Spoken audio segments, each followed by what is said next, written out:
Thank you, everyone, for joining us. Yes, baby kineticist is in the back, so if you hear crying, he's doing his best. He's 9 weeks old. Thank you all for joining. I'm Alyssa Alsheimer. I'm a member of the team at Kineticist. And as I've heard a few times today, what's a kineticist? Kineticist is a website. It was started by my husband, Colin. It's a website for pinball and arcade fans. It showcases the vibrancy of the community, engages new players, and gets more people involved with pinball, which is directly tied to what we're talking about today. I'm really excited to have some wonderful panelists representing different aspects of the pinball community to talk about how we can make this community feel more approachable and bring some new folks into the fold so we can grow it for the future, because we all want a pinball community that's sustainable, and I want one that my son can eventually play in. So we've got representation here and some thoughts on how we can do better with tournaments, on-site locations, being an ambassador at a tournament, being an ambassador in a bar and telling someone about how they can get involved in pinball. We're going to discuss what's worked, maybe some lessons we've learned and what hasn't, and some ideas for the future. So going down here, I'm going to have each of the panelists introduce themselves, talk about their role in the pinball community, and then maybe give us their current favorite game, although I know for Sharon this is a tough one. So Amber, let's kick it off with you, and then we'll go down the line. Sure. Amber Lee. I'm out of Providence. I run Providence Bells and Chimes. I run all of our open tournaments. I'm the IFPA rep for both women and open in Rhode Island. We're a tiny state. It's easy to cover everything. And I'm also an operator. I operate out of Pizza J down in Providence, Rhode Island, right on Westminster Street on the west side. So right now, my goodness, I think right now my favorite game is the Deadpool that I just got because it's wonderful. But that does switch kind of weekly. My name is Jody Stallman. I play out of the Pinball Co-op in South Burlington, Vermont. What was the rest of the question? And what's your favorite pinball machine right now? Let's see. It's usually whatever one I'm playing. Rarely am I like, nope, not this one. Whatever I'm on. Hey, I'm Sharon Habenstreit, and I organize the Boston Bells and Chimes. We play in anywhere in Massachusetts. We kind of rove. We don't have a home location. There are a lot of great spots, both in the Metro Boston area, Central and Western Mass, but love to play outside of the state whenever possible and partner with other Bells and Chimes groups to kind of bring it all together. My favorite game is, like Jody said, pretty much any game I'm playing. I love all pinball. I have ones that I always gravitate towards. There's the one that I play the minute I get home from work to blow off some steam, and but even that one is changing. It's not always the same game, so it's just there are some games that feel kind of like home because you know them really well, but then there's the excitement of playing new games, so it's always changing. Hi, I'm Jill Town. I manage Tokens Taproom in Dover, New Hampshire. I also am the Bells and Chimes chapter leader for New Hampshire.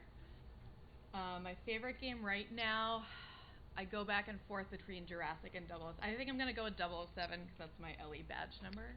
Nice. Did you specially request that? I did not. Oh, it just okay. happened. Magic. Awesome. Well, I got out of pronouncing Sharon's last name, so that's a win for me today as a moderator. So we're going to go ahead with some questions that we've prepared. We're going to leave some time at the end for questions or comments that anyone might have. And I hear this room has great acoustics, so we'll be able to hear everyone, which is wonderful.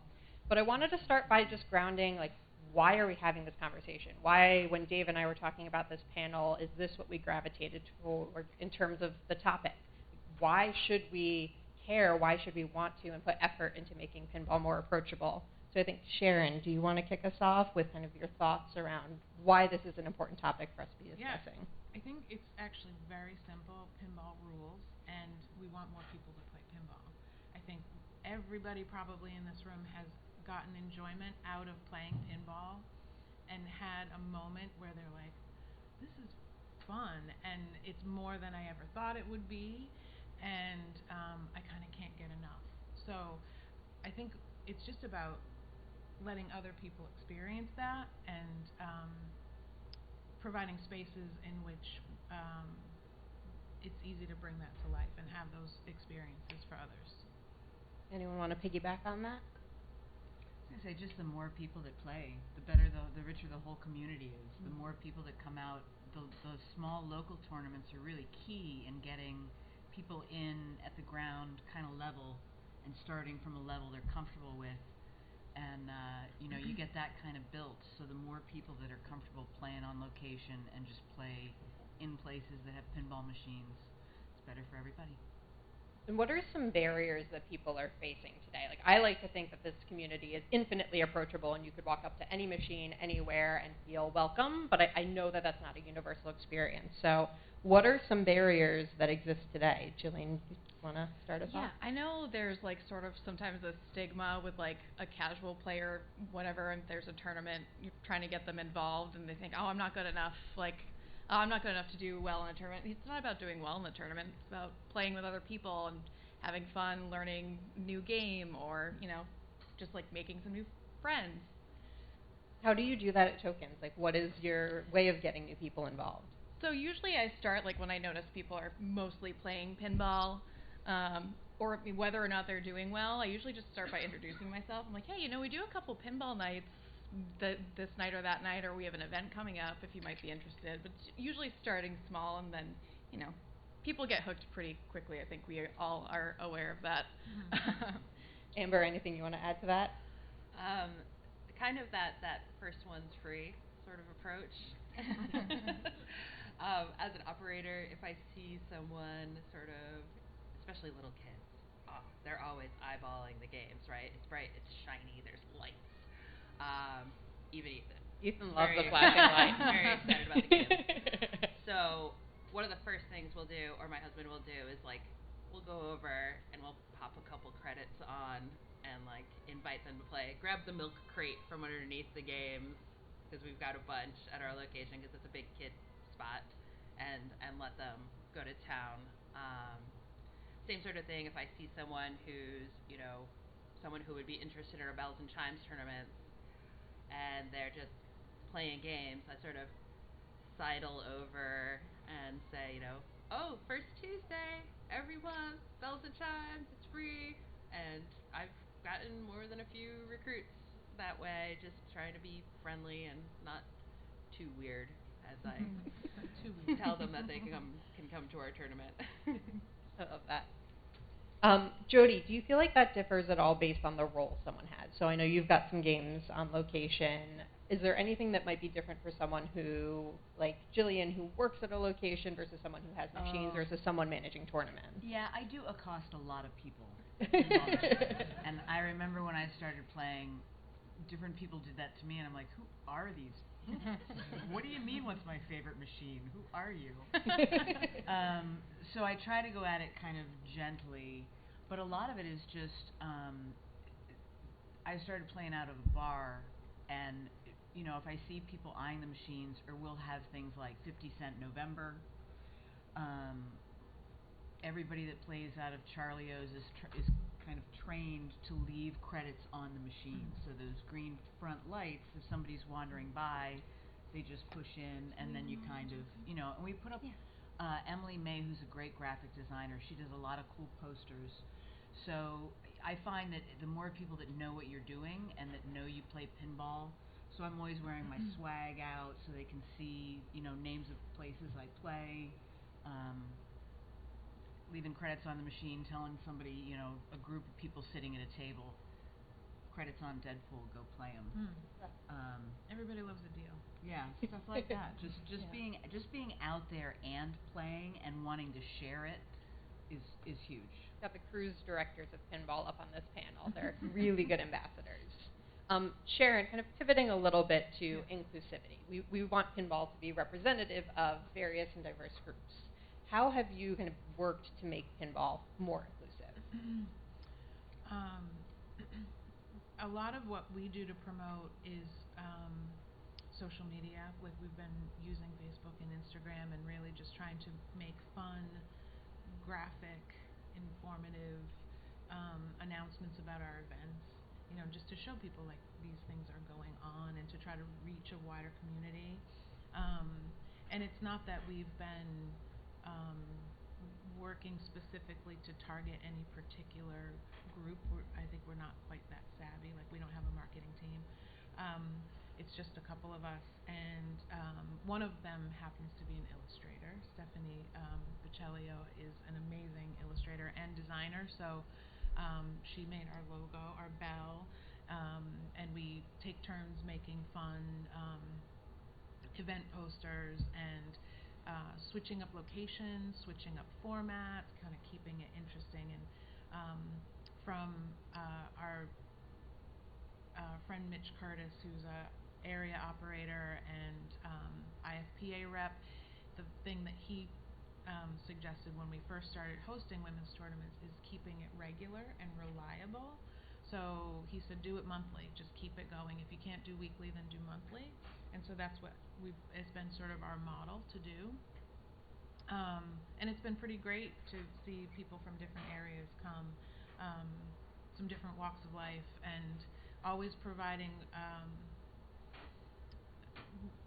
making it our intention clear that we are welcoming and positive and fun and it's just a good time. So even though it's within the context of competitive pinball, it's all tournaments, we put, the fun and the camaraderie above really anything else. And the competitive is just sort of the foundation for it. And the bonus is like seeing yourself grow and evolve and play better. And as we kind of think about what groups to engage more, when you think about inclusivity, you try to think about intersectionality, you try to think about different groups of people and how they're represented. Amber, it feels like a lot of bells and chimes representation. Sharon's even rocking the shirt on today's panel. Beyond engaging more women-identifying players, what are some other groups that we, in various capacities within pinball, could do a better job engaging?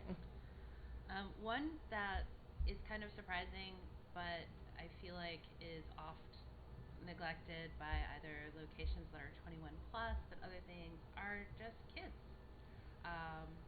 There's not a ton of kids. Like we've got like, I can think of 2 kids that I know that like grew up in pinball that play in tournaments now of different ages. Like everybody here probably knows like the Meters and you probably know Max and Ed, and Max has played since he could be in a carrier.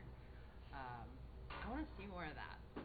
We have so many little kids that come into Pizza J's and like are googly-eyed at the machines, and that's, I will hustle over to that machine so fast and give that kid a free game or two, because I would love to see like kids tournaments. And it's tough.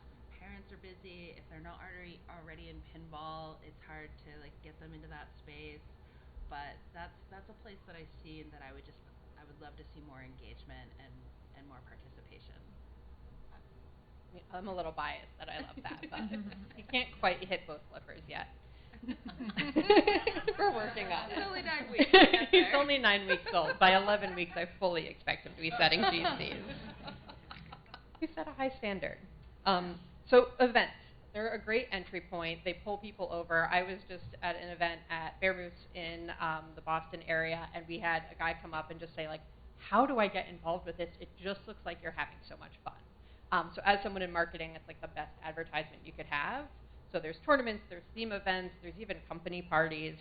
What are some events that you've seen successfully bring new people to pinball? I know, Dave, we talked a little bit about Comic-Cons as a way to get someone who may be predisposed to nerddom to engage with pinball.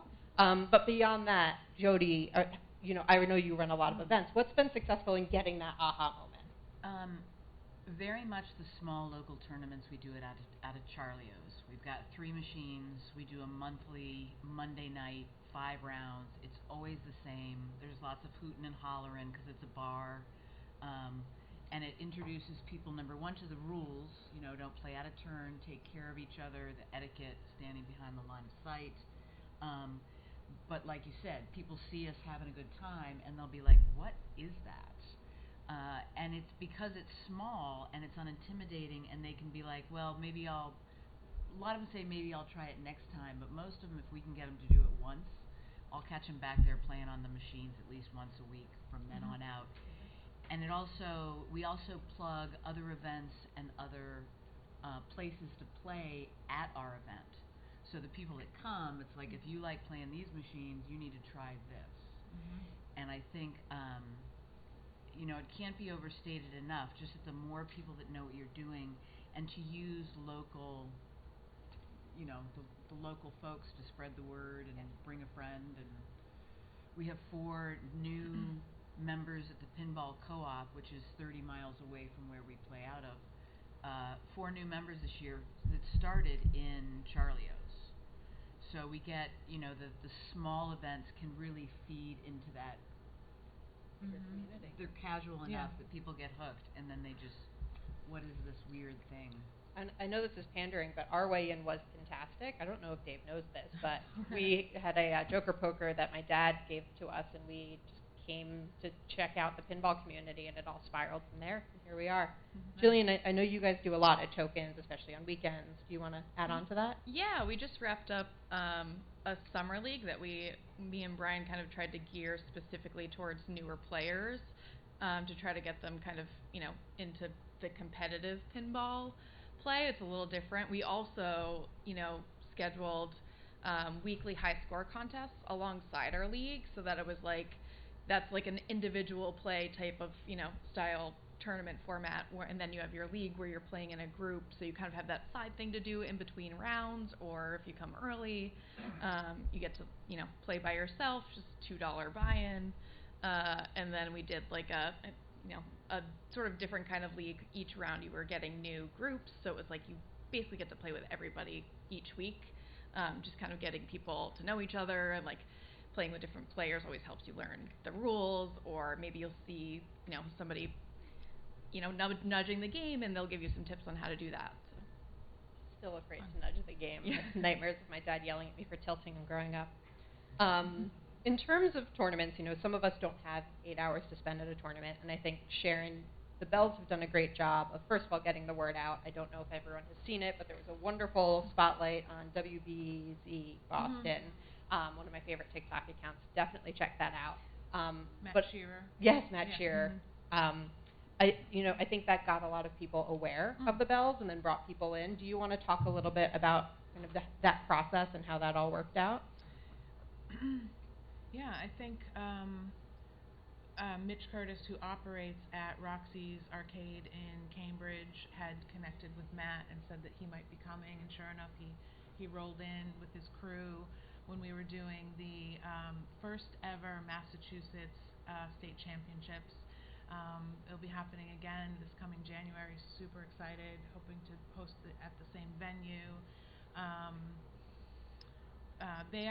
That venue is not open on Sundays, so we were able to do it as a private party. So we had the space to ourselves, and it was fun to certainly have them and to have him share it. I mean, everybody just loves his posts. He's super funny and quirky, and instantly had 1,000 people seeing what it is that we were doing that day.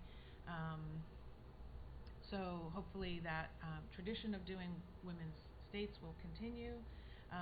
We've actually shaped a lot of our tournaments around that, encouraging women players to play in both open and women's divisions to qualify for that event in January. And we used to play at Roxy's quite a bit, so it's kind of like going home. It's a great spot. And following that, we had a tournament in the evening, which I think worked out really well for people time-wise. And I think, Jody, we've talked about, different tournament formats as well. You've done PR, you did a press release around your state championships, and that worked out well. Yeah, the IFPA really pushes for you to plug your state championships. They really want you to get the word out and get press releases and do the work.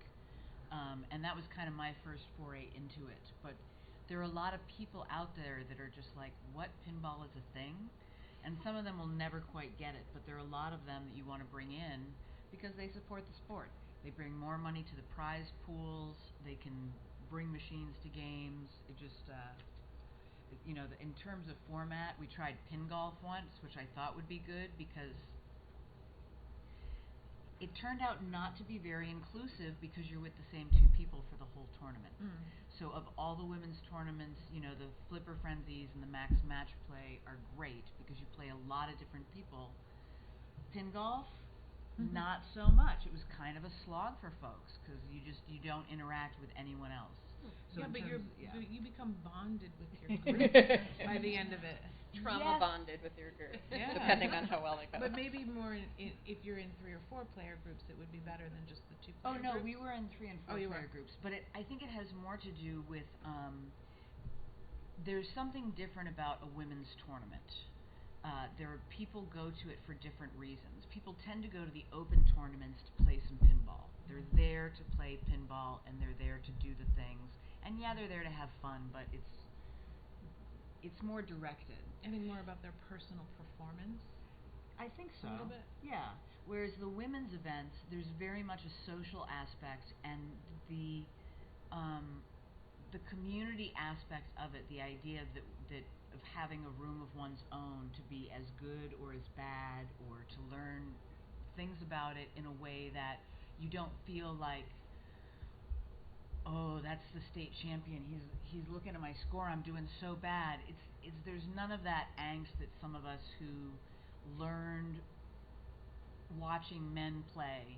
There's none of that goes along with it. It's just we had a tournament where a woman had just lost someone. She'd lost a student, had died. And that was a space, if that had been an open tournament, I doubt she would have showed. But that was a place where she showed and she cried almost all day long. And it was somewhat disruptive for a group, but we were all there for her and she felt really good about it. It's just a different tenor. And that's a good way to bring people into the sport and build it and go from there. There's something about women's events too. I feel like we're always cheering for each other and we're also supportive, and like even if I'm knocked out of the tournament, like good job for you beating me, like good luck the rest of the tournament. I did cheer Jillian on when she delivered single-handedly the worst beatdown of my life in the New Hampshire State Championships on Halloween.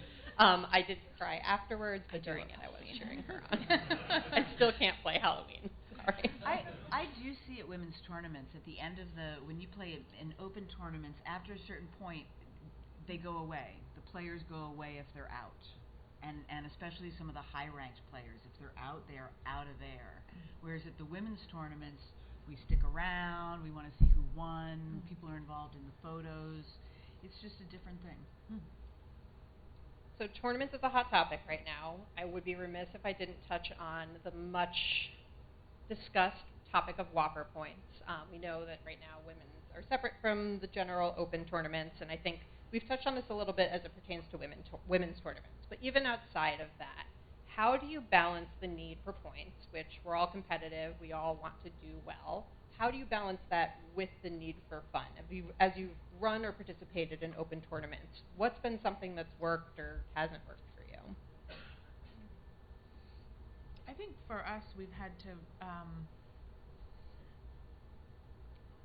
reduce the possible number of points that we might get for the purpose of keeping the tournaments shorter time frame, and also not feeling the need to push and cram as many people into the tournaments as possible. We've kept the numbers a little bit low, which makes it a little bit more casual. It's just more laid back, and that's okay. I will agree with that. We are not driven to hold high tournament points. It's about what season is it? Oh, it's spring. What can we do? What haven't we done? How might we bring more people? But also in terms of the Whoppers, the women's points are still not inflated to the point where the open points are, where you have to go to D82 and Indisc. You can play in women's events all around New England and get quite far up the rankings. So if you're someone that wants to follow the points and wants to try to be invited to the Women's World Championship, which takes the top 32, it's actually possible for you to do that in New England.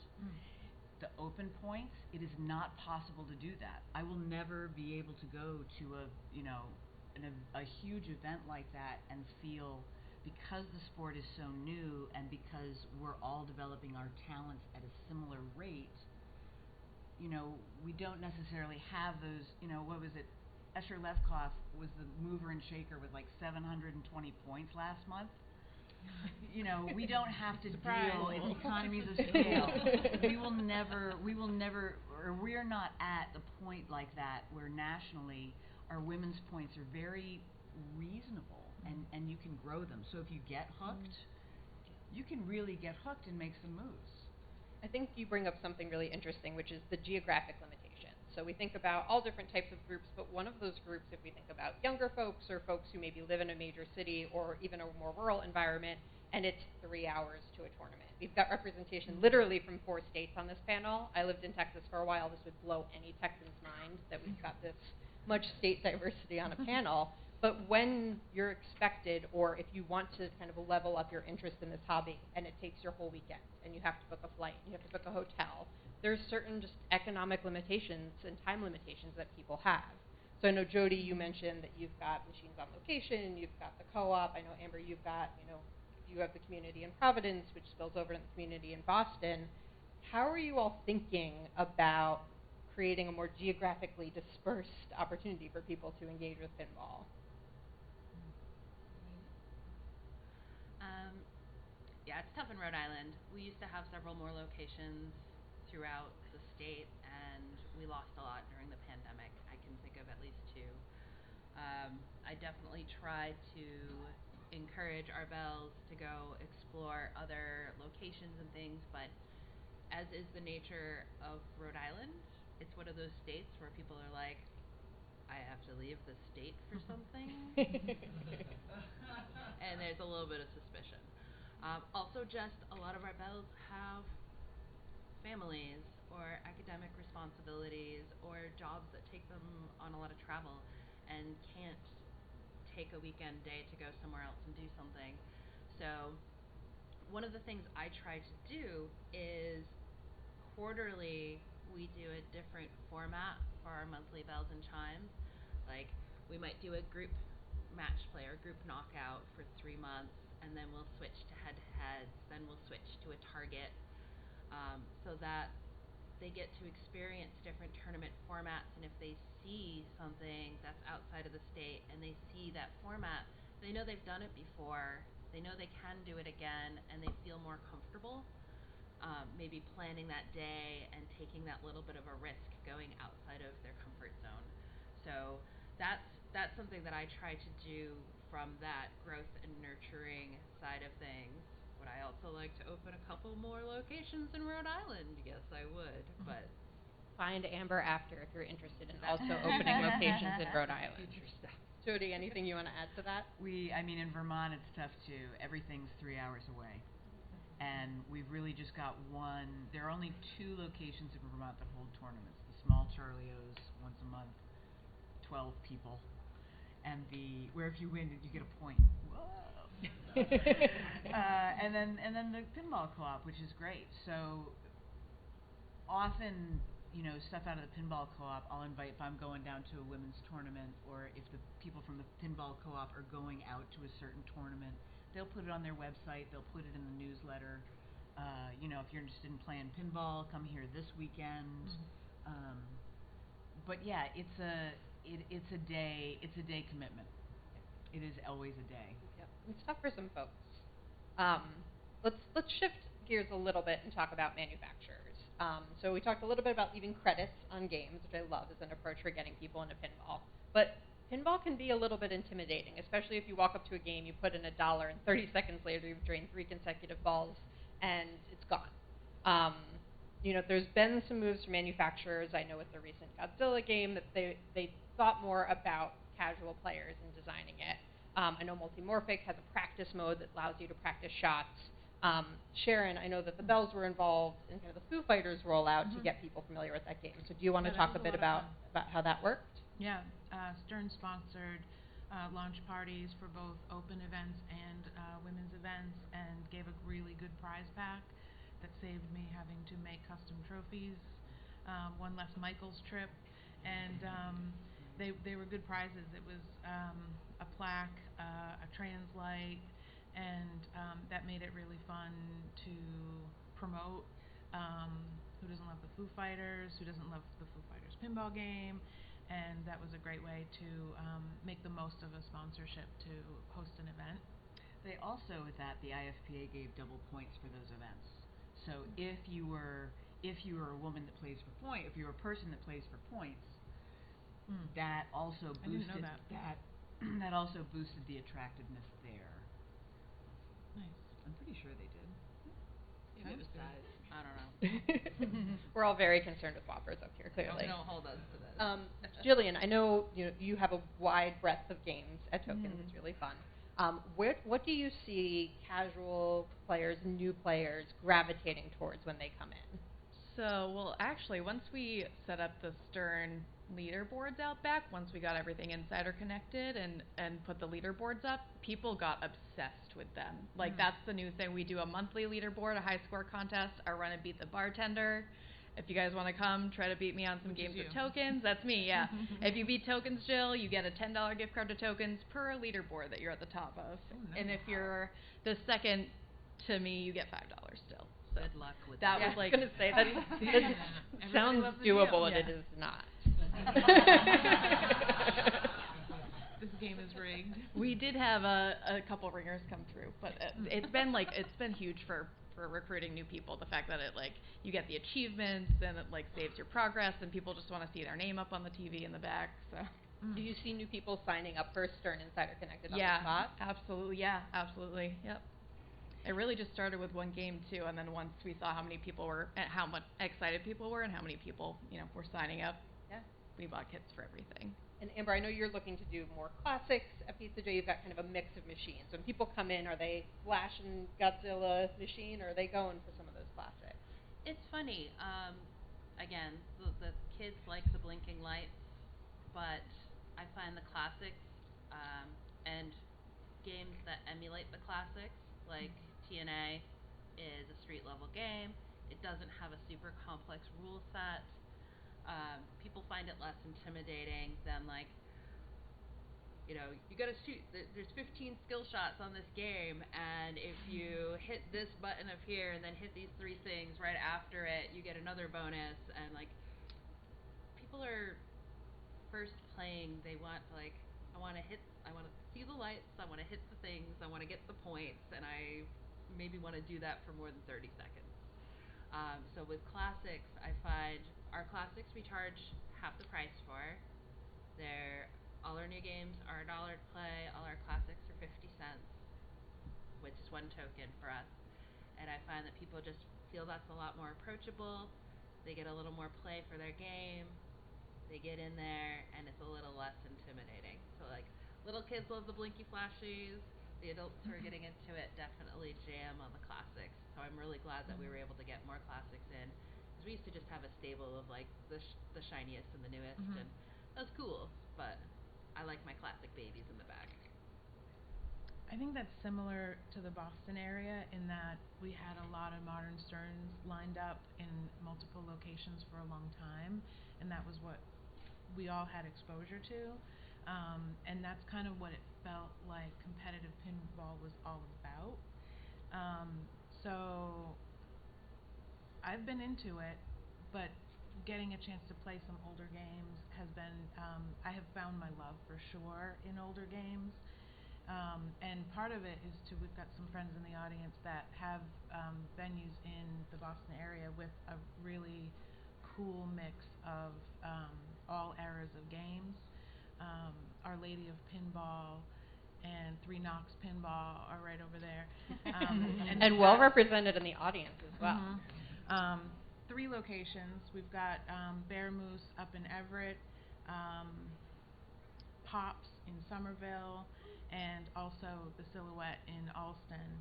And I just learned today that the Silhouette hosts an introduction to pinball workshop or class. So that is perfect for this topic of approachability. And Deep Cut in Medford. I see Daniel. Oh, nice. Yeah, and Sharon, I know we had talked about this as well. Do you want to talk a little bit about the tournaments that they're running as well? I feel like that's a good way to get people involved. Yeah, they're doing NEPL League, so kind of our staple competitive community in the area, but they're doing all different kinds of very fun and casual formats all of the time. And I think the goal is to make them as weird as possible. And thus And ends it's our working. sponsored spot for the Pops Pinball Crew. Go weird or go home. So for people who can't get involved in person, maybe they live far away from a location, maybe they're just getting involved with pinball, there are ways that you can do that virtually. I will plug here Kineticist, kineticist.co for all of your virtual pinball needs. However, there's streaming. There's a lot of different ways that people can learn about a game or can just watch a tournament that maybe they can't participate in themselves.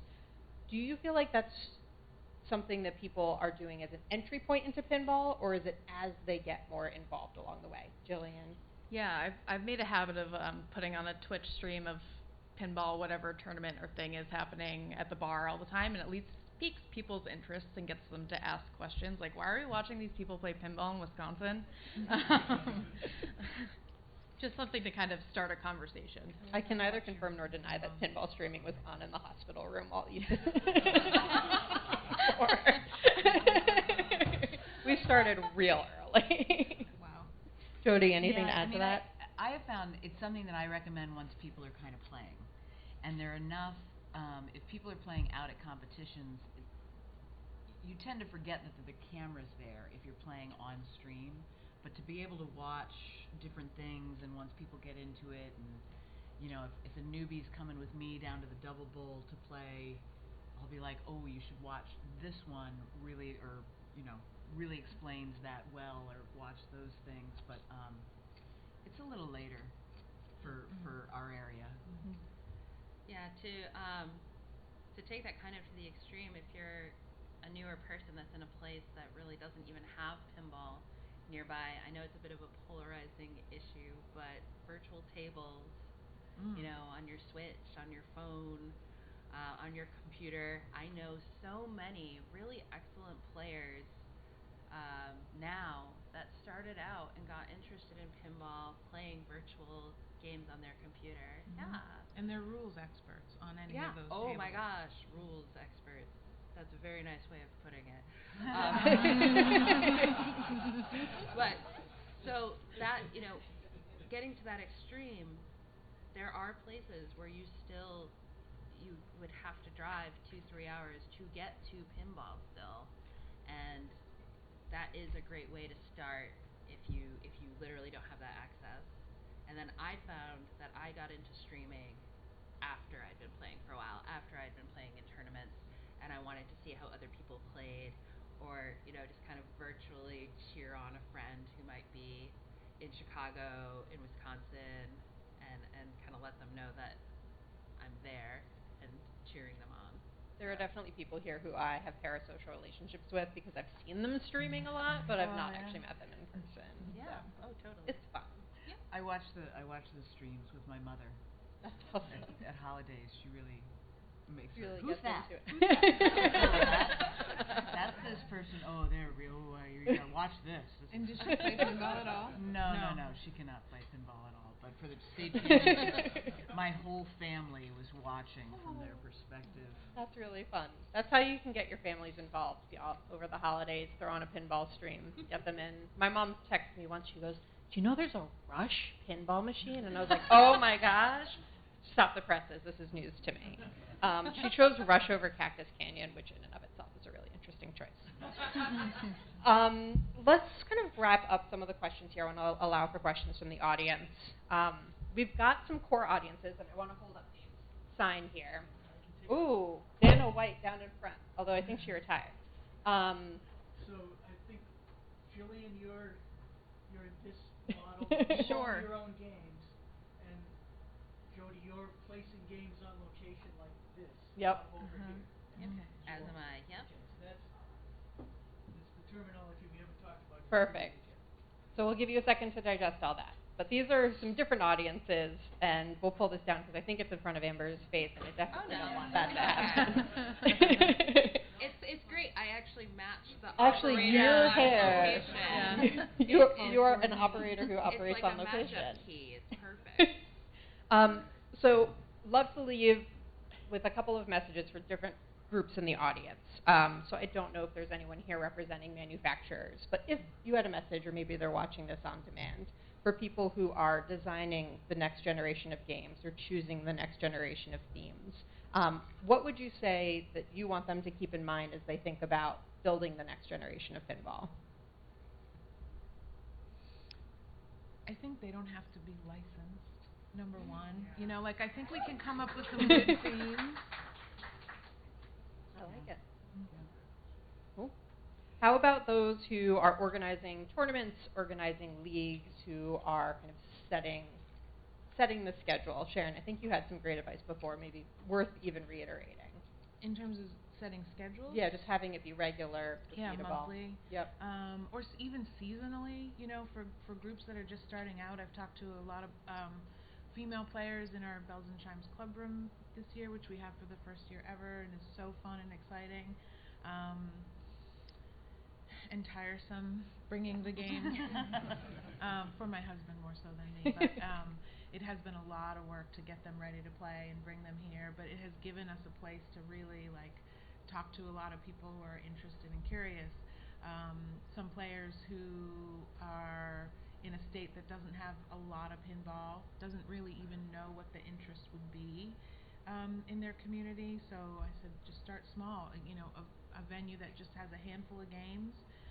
Maybe you have a few friends that might just come and say, I'm trying to do a thing, and make it a one-off to start. Maybe just make it 4 times a year and call it a spring seasonal or something, you know, quarterly or seasonally structured, to, again, promote that there's the potential to continue on and to do more and build something. Yeah, I was going to add, too, as somebody who works, you know, nights and weekends, I do like to try to run events, too, sometimes on, like, different days during the week. I mean, we do our NEPL on Wednesdays. I often will run women's, like, Bells tournaments on Mondays. I'll just book tokens and reserve it for just us. But it's, you know, it's hard to, for some people, lots of people work weekends. Lots of people work nights. So sometimes, you know, doing an event on a Thursday can be good. You'll get just as many people as you would on a weekend. Yeah, folks who couldn't normally attend. Yeah. And Amber, I know that we had talked a little bit about how we advertise those events and whether they're on the third Thursday and how that math works. Yeah, it's funny. Everybody absorbs information differently, and so I was marking stuff on saying like second Tuesdays, blah blah blah, like first, and people are like, yeah, but what day? Like, what is that?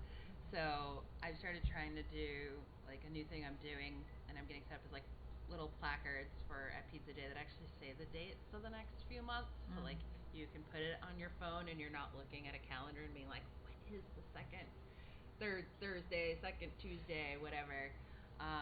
So that's, you know, just be mindful. Everybody absorbs information differently, and they may be able to think better in dates and times than third Thursday, second Tuesday. The other thing I wanted to mention is a beginner is going to be super excited to just win like $20. I've seen a lot of really high buy-in tournaments lately, and like that's super cool if it's like a longer format and you get to play long. But like if you're a newer person and you don't know formats well, it can be really intimidating to be like, am I gonna play 3 rounds for like $40 or like? So just different tournaments for different people. Like you can totally have a tournament where you're like, I know I'm gonna be getting a lot of high level people, and they're gonna think this buy-in's worth it, and that's awesome, and it's gonna be a whole day. But like I do $5 and $10 for my Sunday tournaments that are open, and I do make trophies. But like people are super excited to win, like to like pay their bar tab. Like that's all they want. Like help them pay their bar tab. I have the first $10 bill I won taped to my Joker poker at home. It's the only time I've won money playing. Yeah. it. I go even less. Yeah. I figure $1. That's Give Josh awesome. Sharp I his love dollar. it. Mostly because when I started playing, I'd be like, really? I'm giving Joe Lemire $40 again? And Joe is You know, not in and the I room, love but to will call find this anybody video. out or anything. Right. But I would. I mean, I loved pinball, so I was traveling out like once a month and spending $30 or $40 playing with the same New England people in New Hampshire, in Massachusetts, in Maine, and you do kind of get the feeling. And at Charlie O's, I was like, it's a tournament I happen to win a lot at because it's my home machine. I don't want to take your $5 every. I just don't want to do it. Yeah, when I started, I did $1 because when I was a new tournament, I was a new person running tournaments, and I really didn't want people to get mad at me if I screwed up because it was like my first few tournaments. So I was like, just give me the $1 for the IFBA. Like, I don't need anything else. And then we went to 5, and now we do 10 because I feel more confident.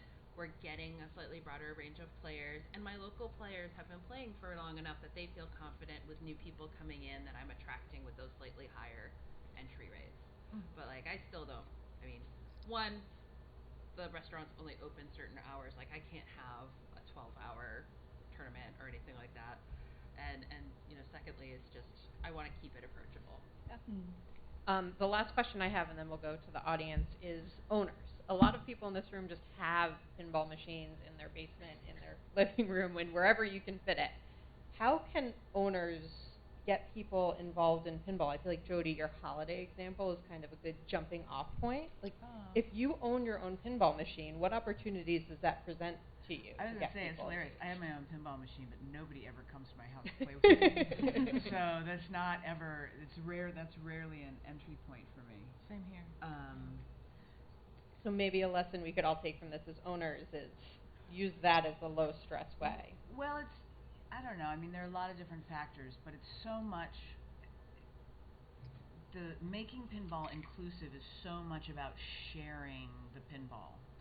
It's not about the points. It's not about the, being cutthroat.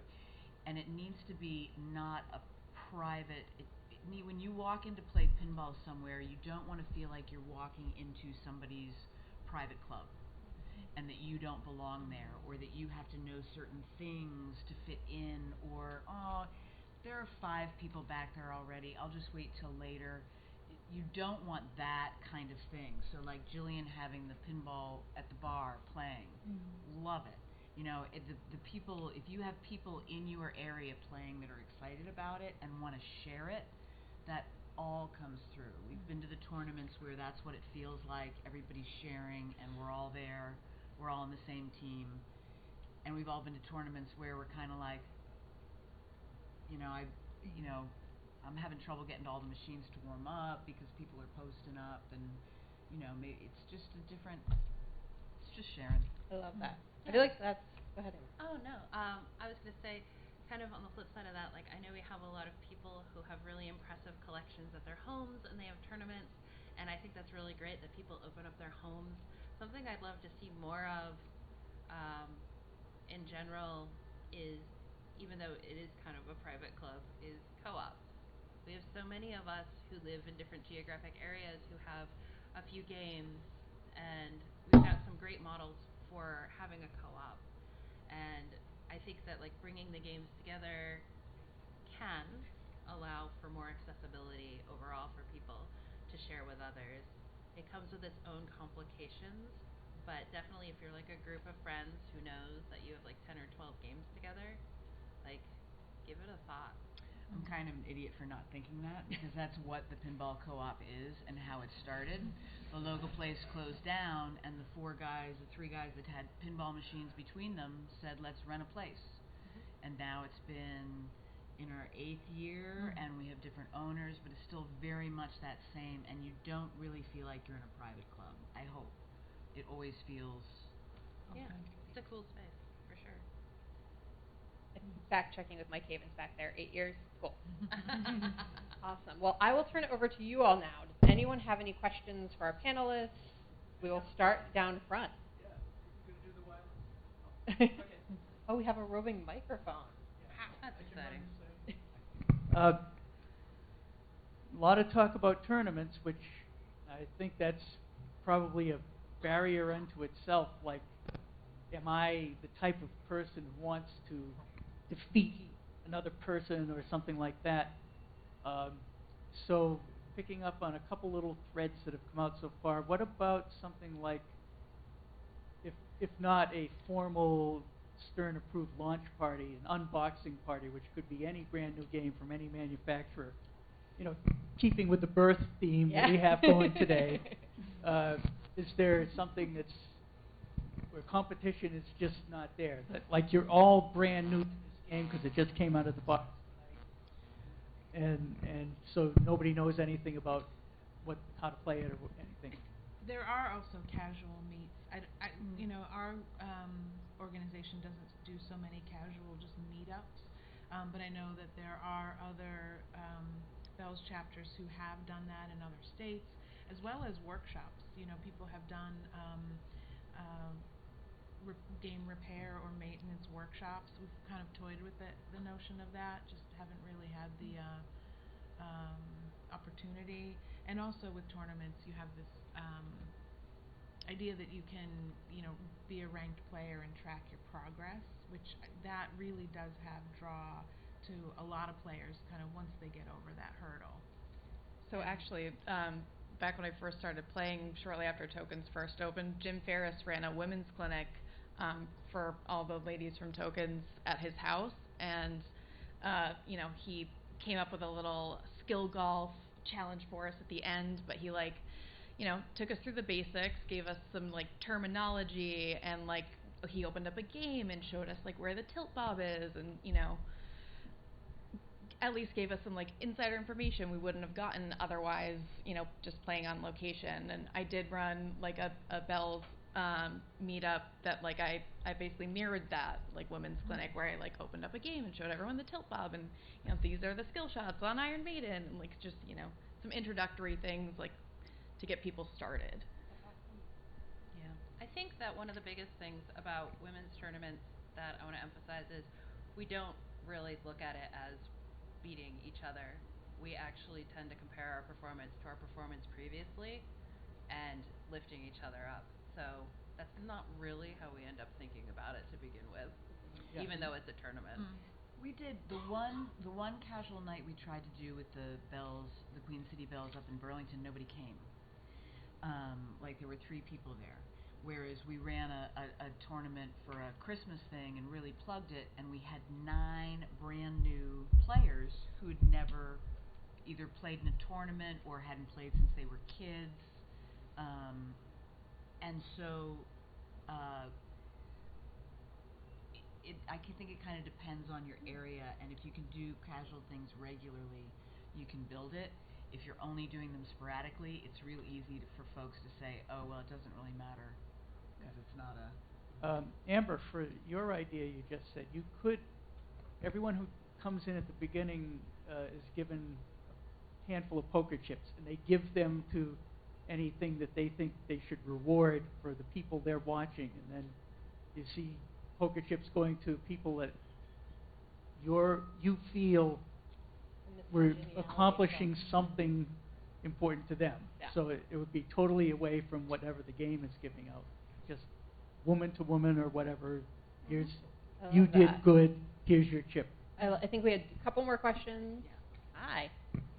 Hi. So I have observed enough Bells events as a 3 blocks away from where the Bells events happen, living. But I've definitely noticed that the energy difference between the open events and the Bells events. And selfishly, how do we get more of that energy into the open events? Because the open events can be just so heavy and oppressive and just brutal in that way. I feel like leading by example is, like, a good, you know, start. Like, you know, just, like, congratulating another player when they do well, or saying nice ball after somebody has a nice ball, or good save, you know, just little things. Things like cutting down on outbursts. In Vermont, we've in the past had a culture where it feels often when you play in these open tournaments, there's kind of a storm and you're waiting for a big blow up. And we all know people that we play with that when you're playing with them or next to them, it's kind of a bummer. We've kind of changed an attitude a little bit up there about that certain things just don't fly, and those people are talked to and try to figure out how to dial it back. And that's huge, is getting whoever's holding the tournament to take on a more welcoming, supportive, let's keep that kind of stuff over there more, is huge. I think we have, you have to run all the way to the other side. No, that. Relay.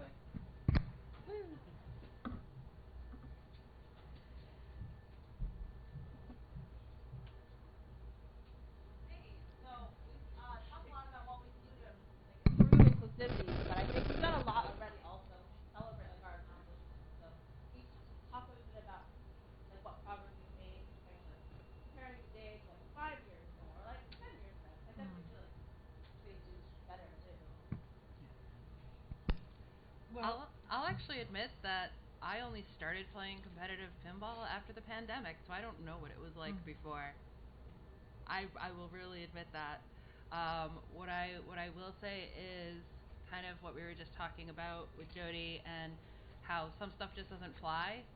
I've heard anecdotally from a lot of people that people are really being a lot more emphatic about better behavior, and that feels like it's something overall that's helping the entire environment of pinball, just not letting people misbehave and kind of calling them out on that stuff. And so etiquette and sportsmanship. Yeah, and etiquette manners. and sportsmanship. Yeah. Yeah. And also sensitivity. We all know each other better now than we did 5 years ago. So the more we build together, it's just everything gets a little more. It's a great point, celebrating how far we've come. Thank you. Thanks, Alyssa. I want to make sure, I think we had a couple more questions. Thank you. I just want to throw out there that I love, there's a few games that have cooperative modes of play, and I was just thinking in general about like team-based events. There's an opportunity for cooperation as well as competition. So thinking about the difference between individual events and team events. But I love everything that you're talking about and sort of developing this community that is sort of supportive and collaborative, and it's great. So I'd love to see more of that as well. Yeah, that's a great point. That's a good note for the manufacturers, having settings that have cooperative play. More co-op. I just learned about a cooperative tournament that is tonight at midnight in the Southern New Hampshire Pinball Club. It's a 2-flip tournament where you have a team, each player 2 flips and hands it to the next player. So it's a lot like stall ball, but you only get 2 flips. There is a judge standing over you. If you flip an extra time, you're out. We did this a few weeks ago. It was absolute chaos. It's so much fun if you're here. You Please just have go. to stay up till midnight and beyond to be in it. I think we had one more question, and then we'll wrap it up. I just think it would be really awesome at Future Pentastics if we had like a newcomers tournament, because I think there's a lot of barriers to these new people that like, I think it sounds cool, but like I'd be throwing my money away. I'm gonna get placed against Bowen. I'm gonna get eliminated immediately. If we made it free with show entry, like a short format that nobody gets eliminated in, we IFPA lock it at like 10,000 and like no pre-registration, I think people would be like, let's do it. And I think that could get a lot of people in at a show that like a lot of people that come to the show are not competitive players that would love to do something like that. So I love that. Love that. I will volunteer. You can hold me to that. Well, thank you all for the excellent ideas, feedback, for your time. I know that there are a lot of really good games out there, and you took time out to attend this, so thank you. Thank you to our wonderful panelists for sharing all of your insights and knowledge.